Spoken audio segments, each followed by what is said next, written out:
Okay.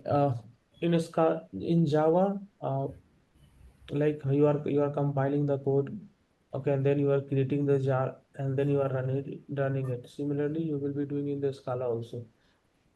Actually, Scala also run on the JVM environment, like how Java runs on JVM environment.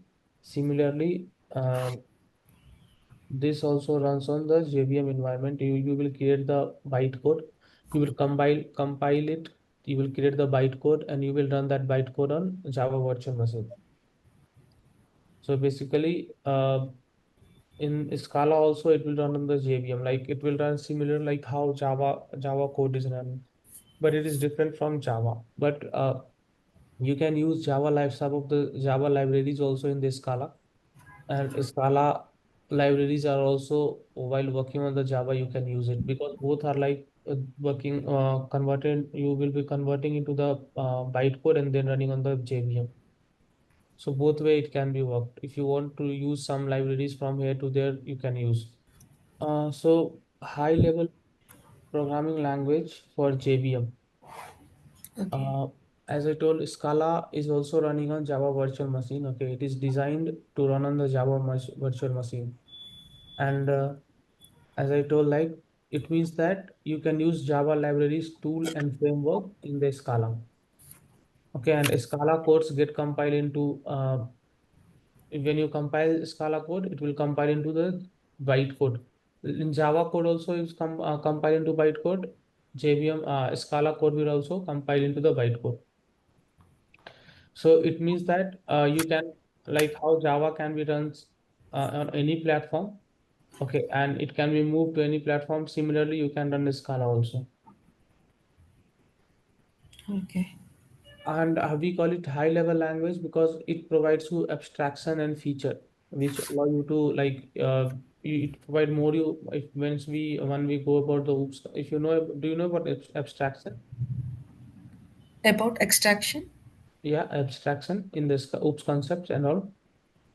Uh, Not much familiar actually. Okay, and anyway we'll go that. So basically it provides the abstraction and the features which allow to focus more on the logic and less on the low level details like memory management and threading. All those things you don't have to worry about. It will give you the abstraction on top of that. We'll see that. Okay. And it combines, so Java before Java 8, okay, Java was come purely object oriented. Oops. Okay, oops, we were telling, right? Oops concept like object-oriented programming it was. After Java 8, it also started supporting the functional thing. Okay, but Scala is the functional programming. Okay, uh, we'll see that why we are calling it functional programming. But after Java 8 also it from use after Java 7, or I will say with Java 8 they also started Java also started supporting the functional programming.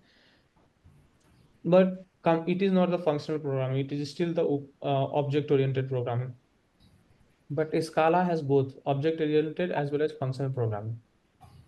Okay, when we call it functional programming, we call the function as a first class citizen. Means you can, once you write the function, you can pass the function to a variable, you can pass them as argument, you can return the other value. In the Java, first class citizen are like integer, string, array, because you can return this, you can pass this, you can return this, you can pass it to the functions and all, you can return it. In the Scala also you can return the integer and string and all, but you can return function also, you can pass function also to any argument. So that's why we call it the functional programming. Okay. It also supports, we'll see high order functions and all it is supporting, we'll see about that. Now statically typed with type inference. So what it mean by statically typed is like, so this I have told you about the compile time and type safety, right? In the Scala Spark, in the like Yeah. data Yes. Yes. and data set. So similarly, this also it will also check the all the types and all during the compile time. So Okay. this will yeah, that's we call it the statically typed. Whenever any language like Java is also a statically typed language. If any language is statically typed, means it will look at every variable and expression and compile time, and it will try to see the types and all. Okay, so this will help you like early catch of the error. Okay, so if you do those things at the compile time only, it will help you in catching the error. Now, type inference is like in the Java and all, right? You have to give. Let's suppose if you are providing or defining anything for any variable, you have to give its data type also. Okay, but here like this you will write in the Java, but in Scala you can directly write str equal to abc. Okay, and Scala will automatically deduce what is the uh, variable type or the type of this uh, variable. Okay, you got this or not? Yep. So you don't have to define the type. If you don't means if you define it's well and good. If you don't define in the Scala, it will automatically understand that okay, this is a string. If you write something like a equal to 1 in the Scala will understand that okay, this is anyway we have var and val. We'll look at that. But let's suppose you mention that val a equal to 1.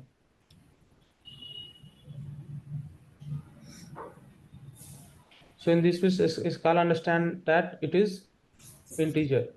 Once you Okay. write val a equal to a, then a Scala you don't have to provide the data type. Here you yeah, but in the when in the Java you have to provide the data type also, that what is the variable type. But in the Scala you don't have to.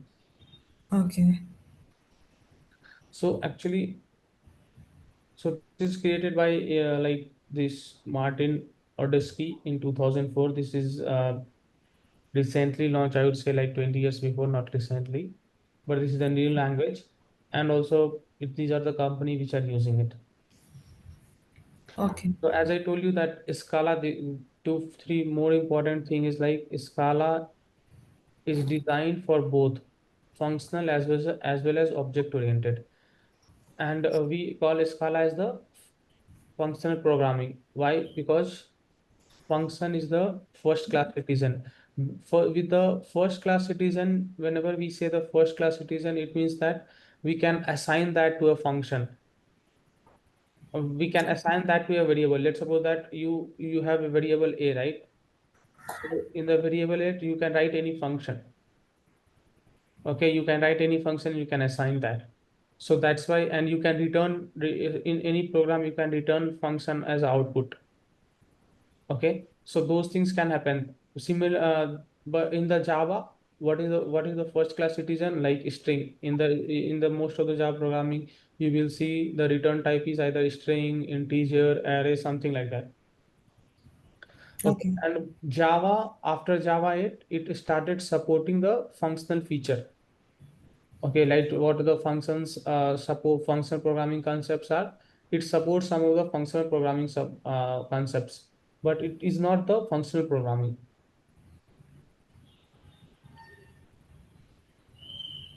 Okay, so these are few things. I think it has only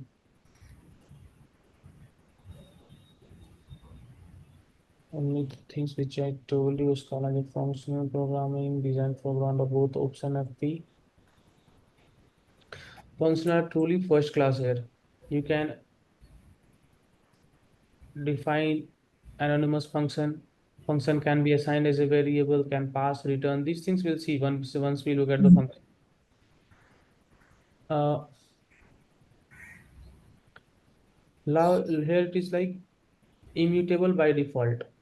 Okay, yeah, I have told you about the immutable things, right? means you cannot change it. We Change. in the RDD also we saw that RDD is immutable.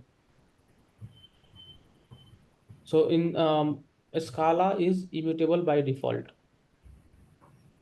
So what benefit it is giving you? Uh, Thread safety and concurrency. Okay, in the thread safety, if it is immutable, then only one you don't need synchronizations and lock and all. If you don't know those things, then we'll look at that. We have the threading and synchronization locks and all those things. Okay. So uh, okay, now just look at what is this primitive. Okay, unlike Java, Scala does not have primitive. So in Java, primitive type is like a basic data type, like int, not integer, but the int, then Okay. double, boolean, char. Okay, these are the primitive data type. Actually, why they exist?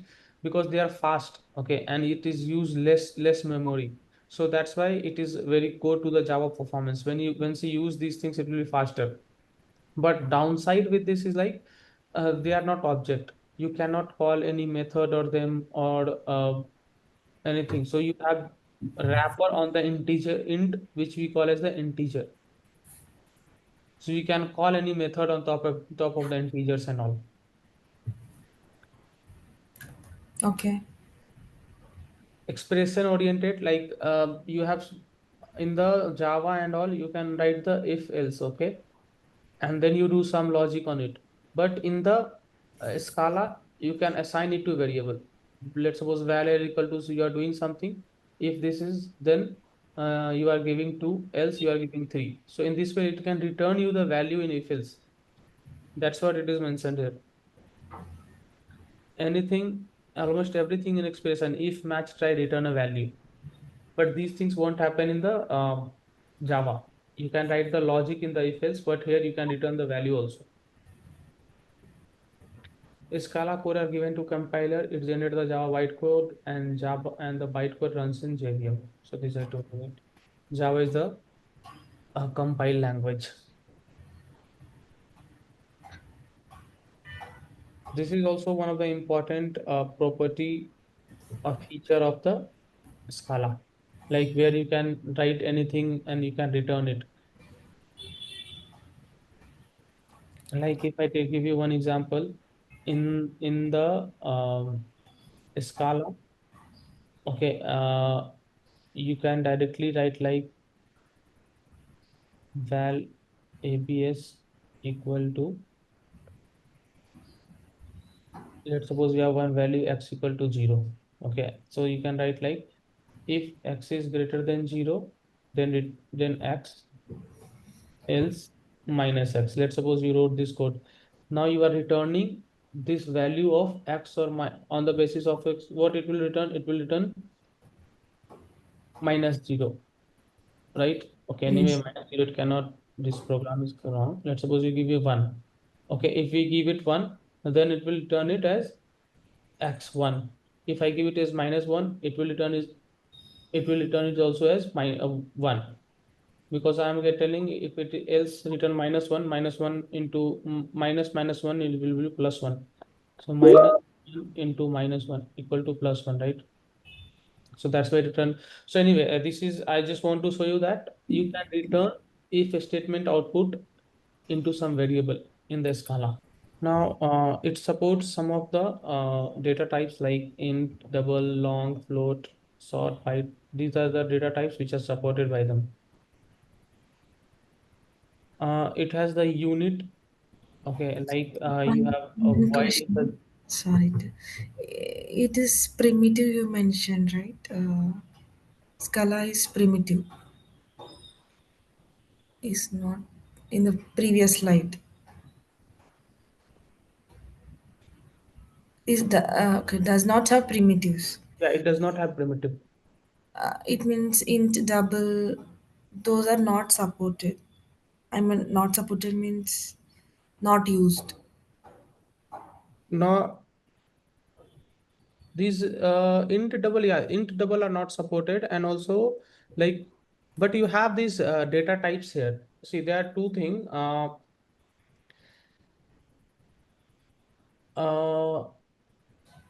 Wait. So you are telling that you are telling this about these int double. Okay, Yeah, these yeah. supports it is supporting these things. These are the if you have number, so it don't have primitive like it don't have any primitive data type like how it have int and all. Okay, so you have int, you have integers also. Okay. Okay, but these are the primitive.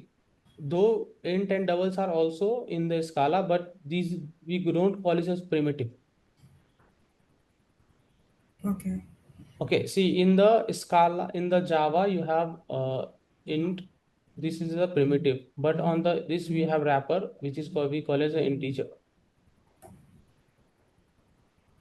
Okay, but in the this is primitive, this is wrapper on this. But here it is the data types in it, but this is not the primitive.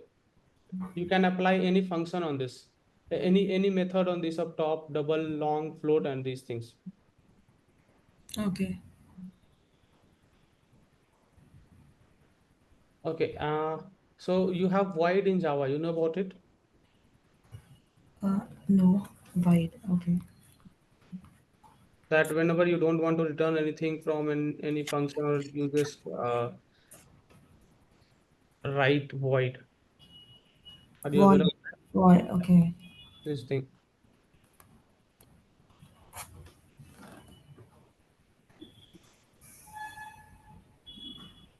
So in how you have void in the Java, similarly you have unit in the Scala. When you don't want to return anything from any function or anywhere, you just use void return.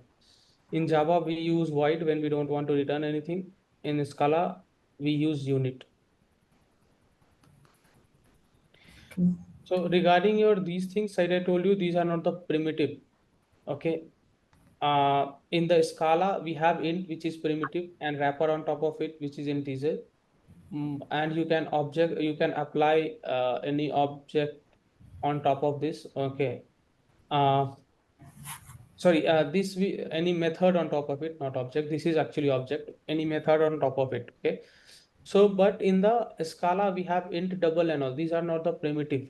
So in the Scala these are the objects. You can apply any method on top of it. Let's suppose that if I write, let's suppose I write val a equal to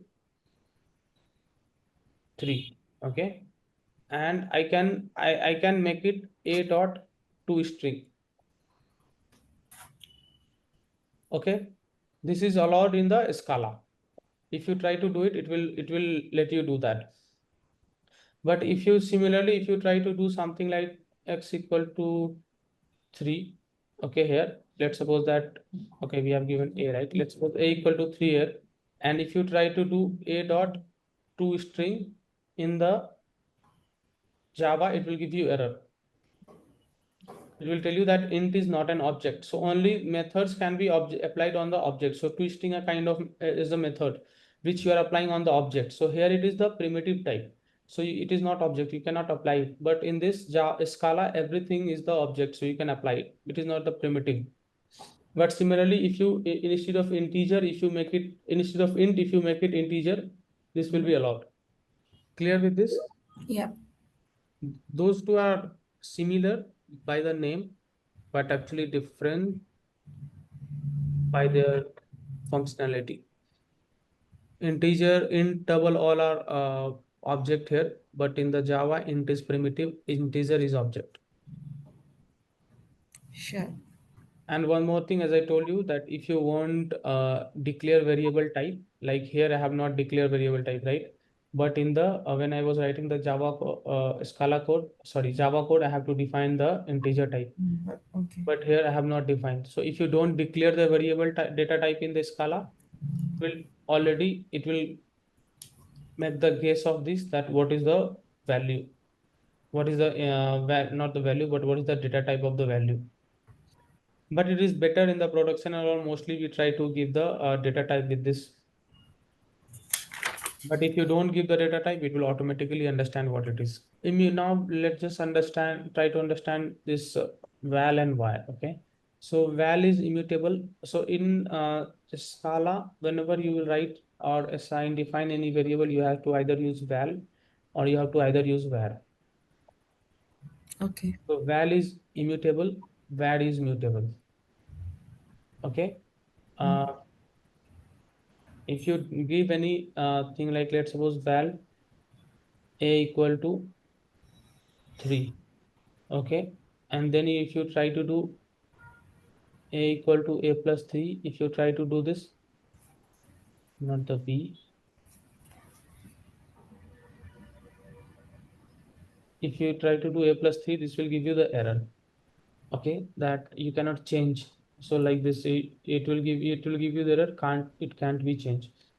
But if you give anything like, if you write the same program where a equal to 3 and then you write a equal to a plus 3, okay, it will return you result as 6. Okay. Okay. So val is like immutable, you cannot change it. But var is mutable, which you can change it. One more thing, if you want to declare anything, okay, let's suppose that you want to define something which you will assigning the variable later, right? In your program, you're writing something and you want to define something, okay, and but you will be using later. So you can define something like this. We call it a wildcard operator, hyphen. Okay, we call it a wildcard operator. You can use it while defining your variable. So let's, if you see in the example, I have defined variable here and then as the wildcard like hyphen, and then I'm using this. Okay. While running, we can give the value. Yeah, let's suppose that in the programming, I need one variable on top of my program, okay, and maybe I will use it later at the end or somewhere. So I will define it on the top, okay, and then I will use it at the big later part of that. Means this is a way where you want to declare a variable without initialization. See here, when I declared, I wrote a equal to 3, right? But let's suppose I don't want to declare, I want to declare, but I don't want to initialize it. So I will write like way while a equal to underscore something like that. Maybe I will do something and then again I will assign a equal to 3 and then I will use it. Lazy initializations. You remember about the lazy evaluation in the Spark, where you until unless you don't perform action, it won't do the things, right? Transformation and Yes. all Yes. Yes. that we call as the lazy evaluation. So Spark in Scala also we have like lazy initialization. Okay, when you want to delay the initialization of some variable until at the point where it is consumed by your application, you can define it something like that. Lazy val. Like if you assign anything for val, if you write lazy, it will be initialized as the lazy. Like it when your application consuming it, then only it will be giving allocating memory and all. Let's suppose you define it, but you are not using it. Okay. Let's suppose you define but not using, then memory won't be assigned to it until unless you use it, and you this Scala won't be providing the memory to it. Let's suppose the difference between val a3 and this. If you give val equal to 3, memory will be assigned to this. Okay, whether you use it or not use it. But if you give lazy variable initialize only like this, let's suppose you wrote lazy val b equal to 2. Okay, you write something like this. In this case, memory won't be assigned to it. If you in the program somewhere you are trying to use it, let's suppose b equal to b plus 2, or let's suppose c equal to b plus 2, something like that, then only the memory will be assigned to this. Means memory in the store means it will be stored somewhere into the memory, right? When you define some variable and all, it will be stored that, okay, b is something which is stored, uh, variable b which value is 2, that is stored into the memory. So if you write lazy, this memory won't be given to it until unless you use it somewhere. Got the thing? Yeah. Yep. Okay, so it has expression. Directly you can use it. Like these are the some expression like arithmetic operations. It is it has comparison operation, logical like and or not. Okay. Okay.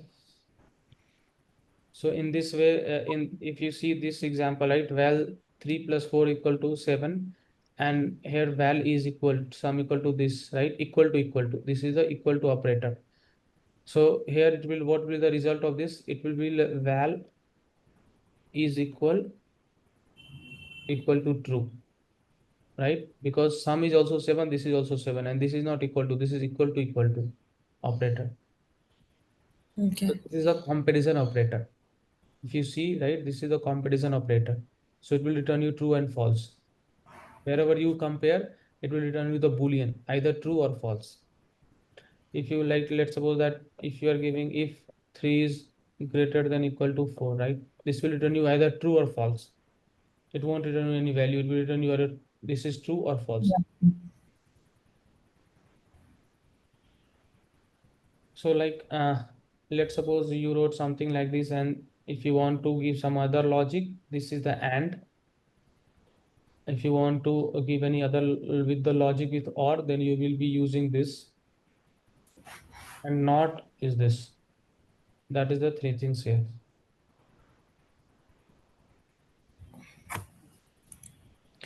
Now, let's just look at string interpolation. Okay.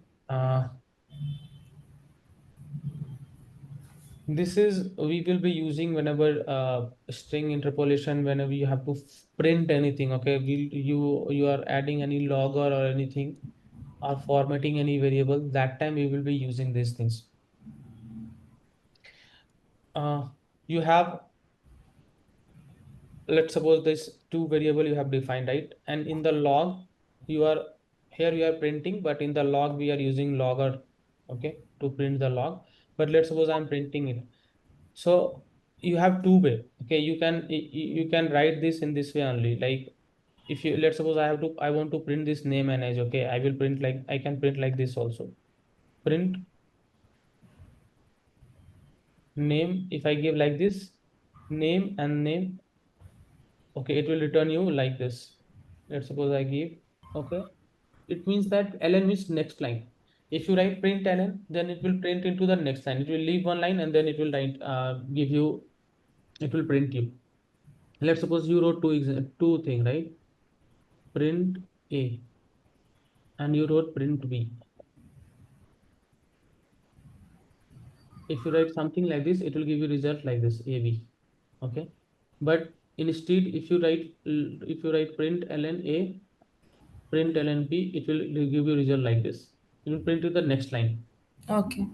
That's the difference between print ln and print. Now, if you write print ln and name and then comma, and then let's suppose you have, I'm using name from here, right? Which I have defined.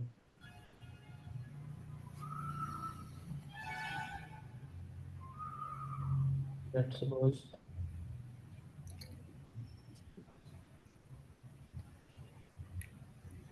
person name is, okay, I write something like this, and then I give comma, and then I will give the name. This name is this name, this name. So it will print you. It will also print you the person name is and then the Alice. Okay. But the other way to print it like this, and string interpolation, this is very useful format, and it is easy to write and all. Let's suppose if I have to print something like this, I will give the S for the string. Okay, and then I will write like this, and I will use the dollar. Okay, if I write the dollar, I instead the variable name I will give some like this. There also variable name I will give like this. Then automatically it will understand and it will return you the result. Go through quickly, then we'll look at it uh, practically. So similarly, you have percentage D, percentage F, and percentage of we saw, right? So these, when you need to print any integer, you can write like this. If you need any double or float, you will use percentage F. These are just to print, okay, just print style formatting. It is nothing like that. Nothing more than it is related to only whenever you have to print anything, or you have to log anything in the logger. If you want to print anything, that time you will use this formatting. This we call as the formatting thing. Okay. Now, let's suppose you have to print things where you have the backslashes, front slashes, some. Okay. So if you want to print this, then you will use the raw, like how you have the percentage s. Okay, sorry, s. Then you have f, then d. Similarly, you have raw. Okay, if you have backspaces and all, backslash and all, you can use the raw to print it. If you see, the output will be something like this. But if you try to print it without raw, it will give you the error. Well, I backslash won't be there without draw. No, see, if I write like this, if I try to print this, it print give me the output this. Okay. Okay. So it is no not escaping. So if you give these things, it will print it. See see this example with the normal S interpolator. If you try to do this, it will print like this. Okay, it Oh, it is okay. expected. This is a new line. Okay, so okay, this is the wrong output. This word should have come in the other way, like hello and then world. Okay, maybe I have pasted it in the. It has not pasted in the correct way. So it will come in this way, hello and world. Okay. Okay. And next, and if you try with the raw, it will give you in this way. Got it. Yeah.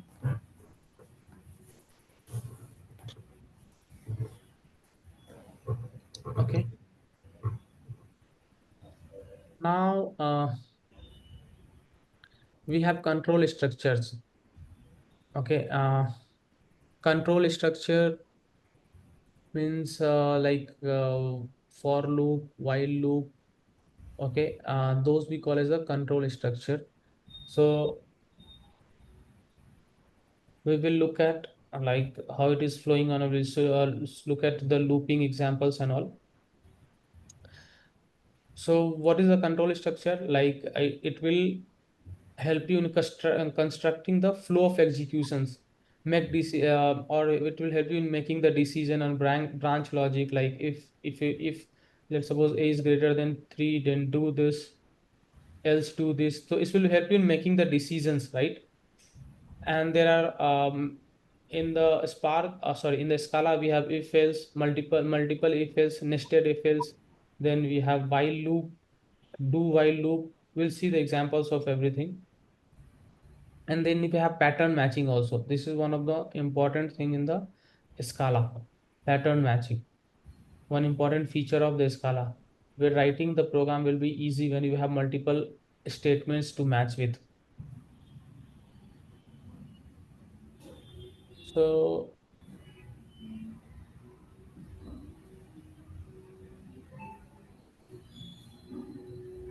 okay, like these are just the statement, like core building block of algorithm, enabling loop and iteration. So if you use the while loop or for loop, it will be having the loops and all. We'll see the examples of all, then we'll understand more. So as I told you, it has the multiple thing: conditions, if else, pattern matching, looping, block expression, for loop and all. And one more thing, if here if is an expression, I showed you one example, right, where val abs equal to, if you write if x is greater than 0, then abs uh then return something else, don't return. Like with this, what I mean, in the expression also it will return. So it is not just a control flow, but produce a value. With this, what I mean is, like, let's suppose, let me give one example. Val temp equal to 15. Okay. Then temp means, let's just temperature. Okay. And I want to print something. On the basis of this, I want to print.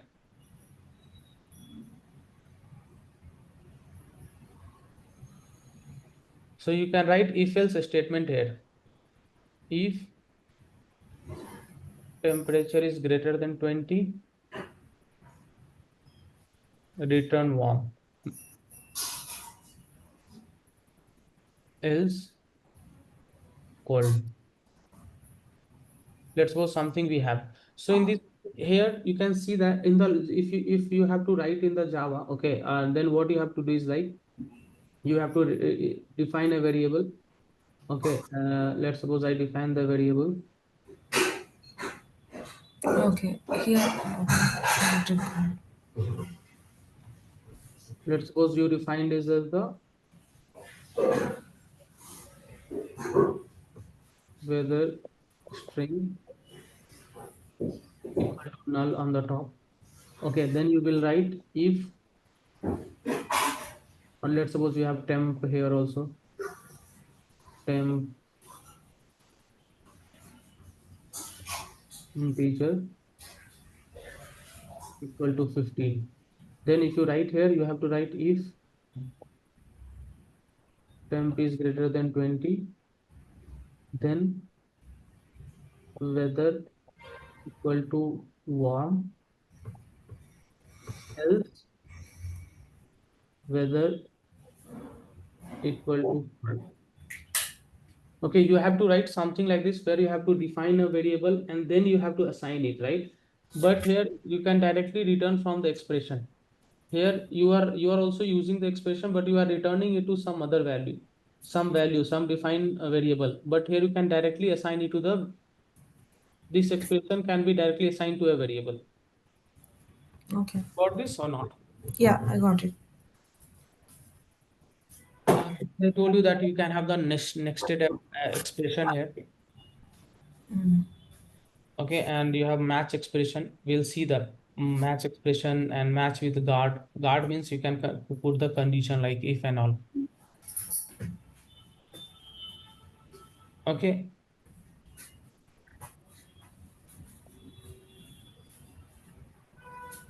block expression actually, this is also generally we use to write in the Scala. Okay, let's look at this block. Okay, and in the block you wrote at the end a into b. So this will be returned as your value in the result. You write in the block expression with the curly braces, and whatever the you return at the that will be returned into the result, the variable what you have written here. This we call as the block expression. The value of block is the value of its last expression. Let's suppose you are doing many things inside it, okay, and at the end whatever you return, you will it will it will assign that value to the result. So this we call as the block expression. This is actually the some way how you can write the programs and all into the Scala. But these things you cannot write in the Java. Okay. This way you cannot write like block expression and all. Okay, after that we have for loop and all. Let's just look at some programming. Okay, then Okay. we went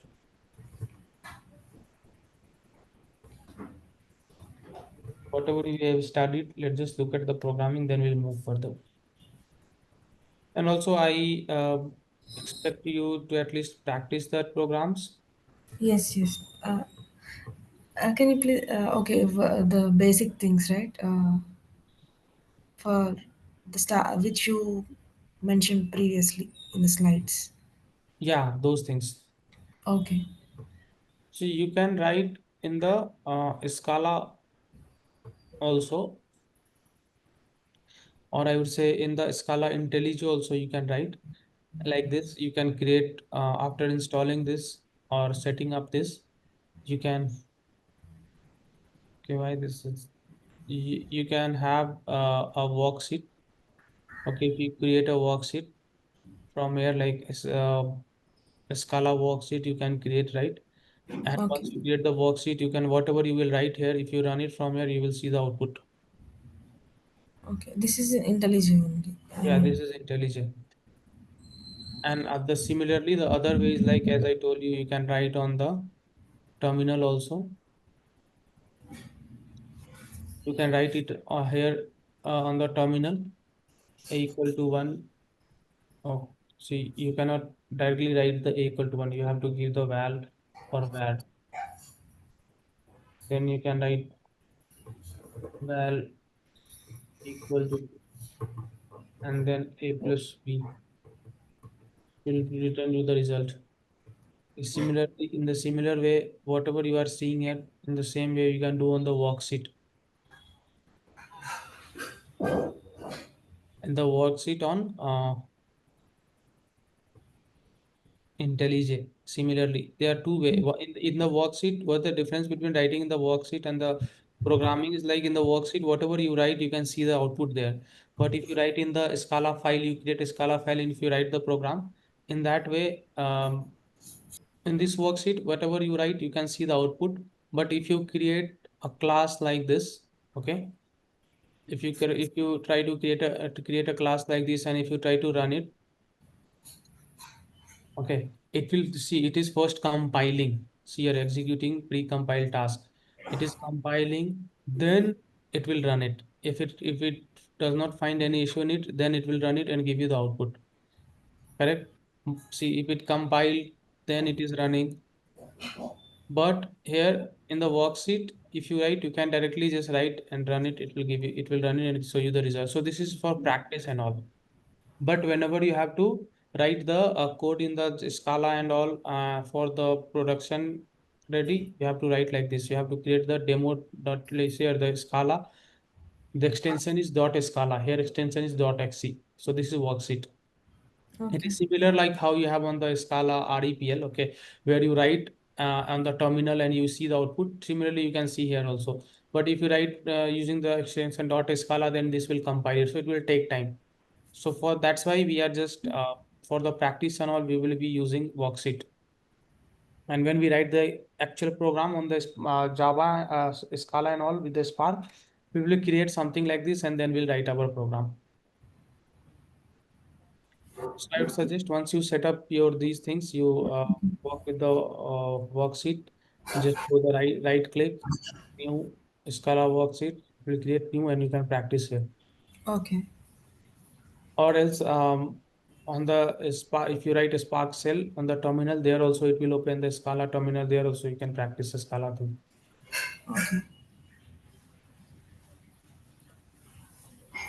Okay. Okay.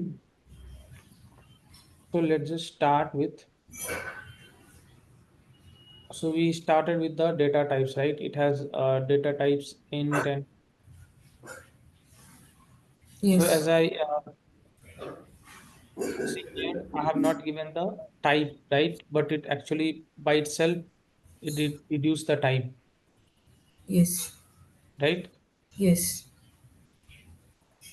So the if you but in the Java and all, it won't be happening. You have to define the until unless you don't define the type, it will give the error. Now,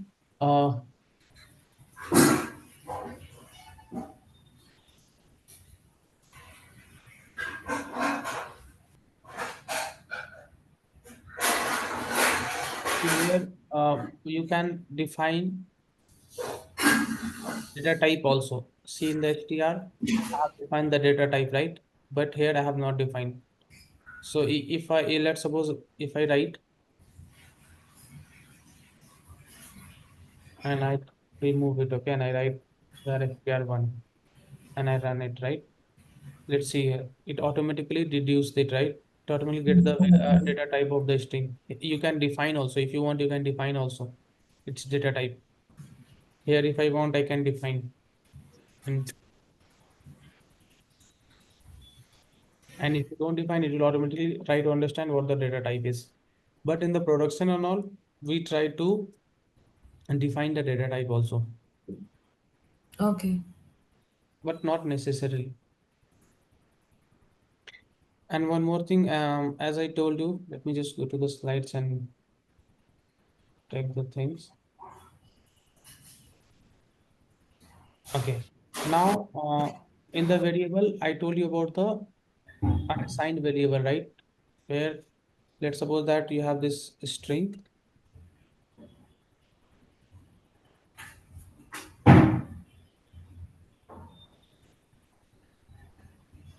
Okay, you have an assigned value and you want to use it. If you leave it like this, it will give you, it is giving you error, right? You Yes. cannot, if you are defining any variable, you have to assign with something. That is true with the Java also. But in the Scala, let's suppose you just don't want to define any variable or provide any value here, but you will be providing it later in your program somewhere. You can write it like this. This we call as a wildcard operator.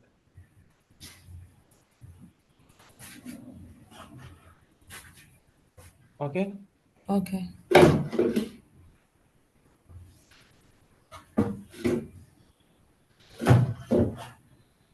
Or it is not taking over. It is giving you unassigned variable.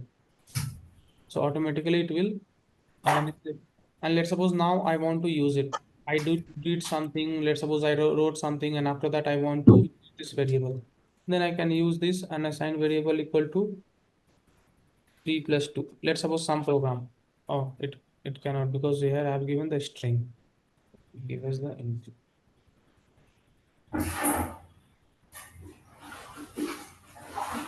Now it assign the value to it. Okay. And also like if you define it as integer and if you try to give the string and all, it will give you the error.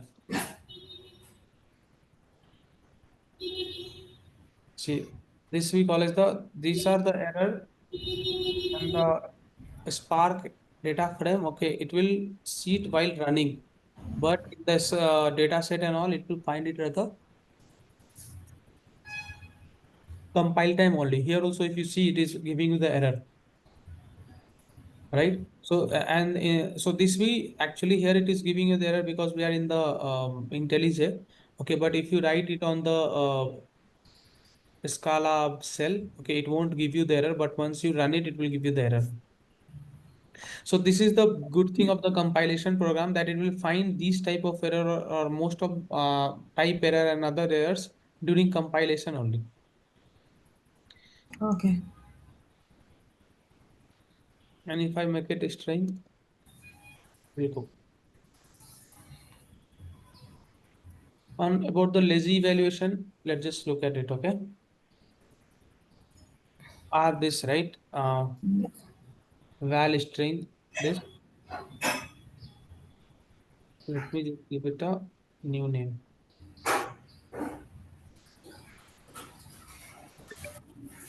Lazy str.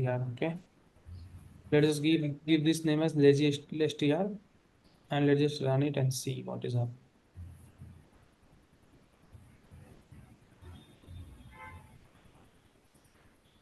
Oh, I have not given it lazy. Okay. See now it have assigned the value, right? String, Okay. but now let's just give it lazy.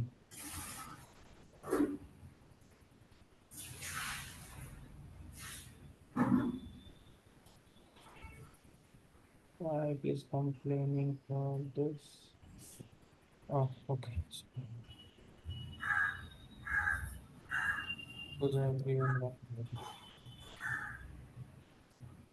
Okay, the syntax would be like this. You have at the beginning you have to give the lazy. Now Okay. to run it, see we saw that it has assigned the value. Or let me just take it. Get one more. See here, it has assigned the value memory to it, but it has not assigned any value to it. Okay. Okay, but let's just use it. See, once you use it somewhere, then it will assign the it will actually currently it has not assigned it. But once you will use it here, lazy str value, this value you use it, then it assign the value to it. It will give you the final result. This plus is actually appending the new string to it. So ABCA it is give returning you. Now let's just look at this example which I told you about the print. Okay, print A. It is to why it is returning at the same place. But the reason between them is that it is give you the this AB will be print in the one line. Okay, we look at it. I'm not sure why in the SC in the worksheet it is giving like this. But difference between print and println is like Yeah. it Got it. print in the two things. Okay, now what are your things are it? So now let's just look at uh, unassigned, so lazy variable is expression and operator. Expression and operator, like I told you about the arithmetic things and comparison and all, that you Yes. like for the programming. Now just look at some example from the string interpolation. Okay. In this, let's suppose that I have given one. I'm taking the same example from our slide. Uh, okay. Here, person name is there, right? I Um, gave this as a okay. while printing. I wrote this. Okay. Okay, and I put it into the inverted comma. Let's suppose that in the logger and all also you want to print it. So, but in the logger we will use the logger. There is some library of the logger which will use the print. But wherever you have to print it, you will write something. So, what we are trying to learn is you will format it. Okay, Okay. with the string interpolation, how you will format. See, this is also one way to write it. But Okay. you have many variable. Okay, lots of variable in that.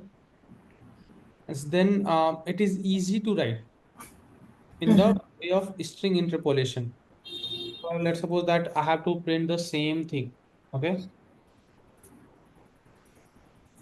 Then what I will do is like println person name is.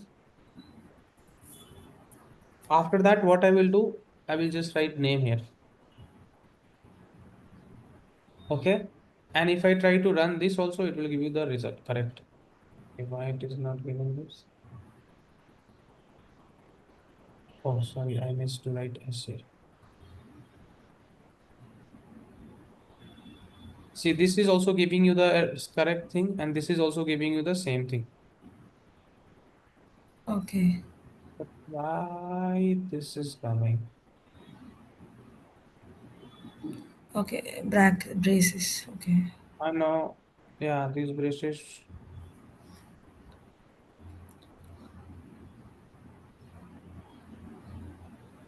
Okay, anyway, leave it. We will be using this only. This is actually we are using the production. Maybe I have not using it much, so I'm not sure like why this Okay. is.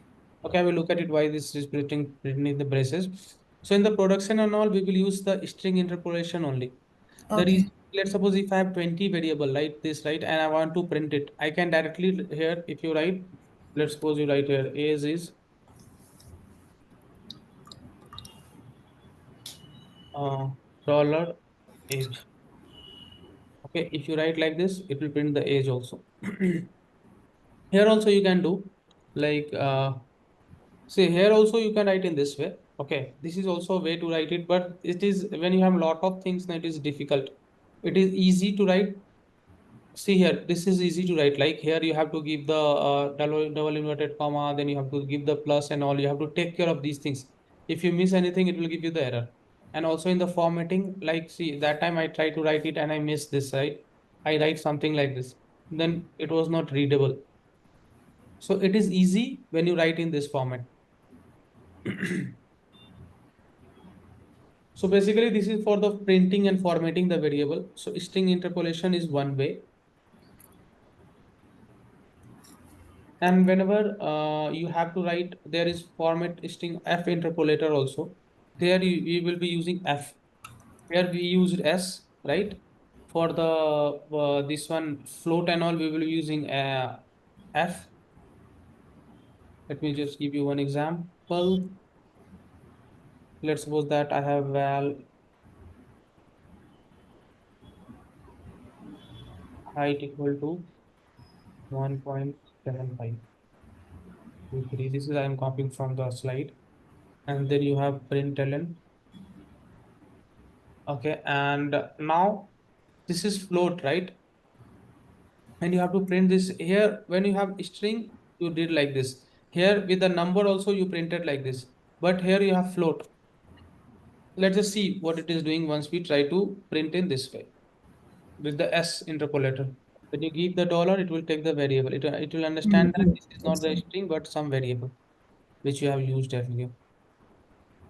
See, it gave you full thing, right? But let's suppose that you just want to print only the two variable, not all. Okay, let's suppose if you want to print the full result, then you can give it. But let's suppose I want to trim it to just a two variable.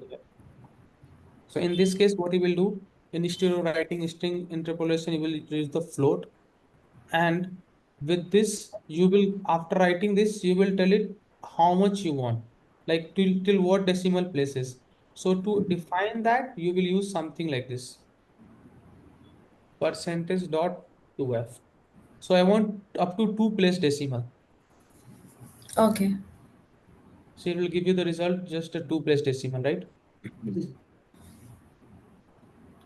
This is just the printing style.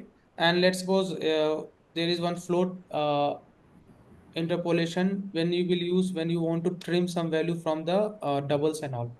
Let's suppose if you have this big value, right? You are returning something and you are getting something this value, but you wanted to print only the two, three values, right? So in this case, you can return something like this. Uh, okay. So in string interpolation, only the It example will you return the mentioned. full value. Yeah, exact value it will return. That's it. That's the only usage. Yes, yeah. See Okay. here also, I try to give that up to two variable I am getting, right? And I give this 7.56333, right? It return me 7.1.76. So because the before 5 we have variable of greater than 5. This I think you must have, or I don't know whether you remember this or not. If you try to print some two place value and the third place is more than 5, it will add one to this previous place. Oh, yeah, yeah. Okay, so that's why it returns the 1.76. Yes. Okay. Okay,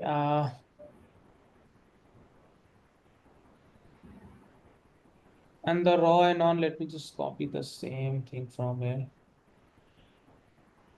Same example. Okay, it came in the to this one, right? Oh, I think maybe here also it would have been the same thing. Okay, if you see here, when we try to put the hello world, it will give you the two. It consider this as a next line. But if you use raw instead of this s, okay, it will give you the Everything. Okay. and over like this. So that's why wherever you want to print some path, okay, maybe somewhere you want to print the path in your program, you can just use the raw. Okay. Okay, so now we have control structure and all. Okay, tomorrow we'll see, look at the while loops and other loops.